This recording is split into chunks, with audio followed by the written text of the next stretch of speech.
Hello again. Well, it has now been several weeks since lockdown measures across most of the world were put in place to help contain the effects of the COVID-19 pandemic. And considering the fact that it is likely that these measures will be extended if they haven't been so already, I thought it would be useful to talk more about the effects of quarantine on our mental health. Now, whilst orders to stay inside are essential right now, that does not mean it is easy to cope with the disruption that quarantine has on our daily lives.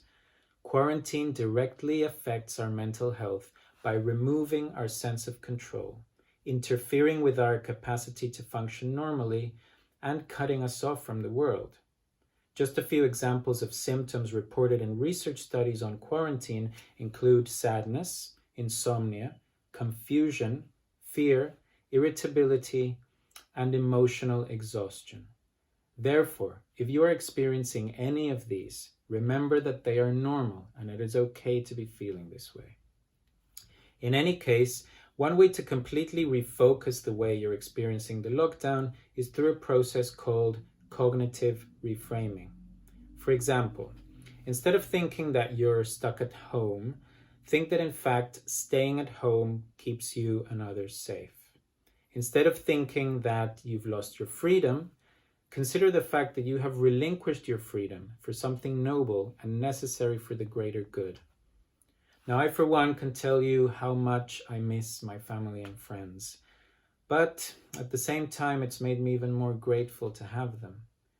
Think of how much you appreciate your loved ones, and think of all the things you'll do when all of this is past. At the same time, think that by not seeing each other, you are in fact protecting each other as well. Now, other things you can do to manage the situation is to stay physically active, which you can do even inside by doing home workouts. If you're working, limit sitting down to 20-minute spurts by setting tasks or alarms, by identifying things you can do standing up, like taking calls, and drink from small cups to nudge yourself to get up more frequently. Outside of work, reading, for example, has known therapeutic value. A good book demands our attention and focus, and therefore helps us escape from the outside world whilst allowing us to shift to a slower pace, unlike, say, binge watching a Netflix series. But there are many activities which can help. Take this as an opportunity to rescue forgotten hobbies or find new ones. This allows you to turn to yourself and your needs, boosting self-care and therefore contentment and happiness.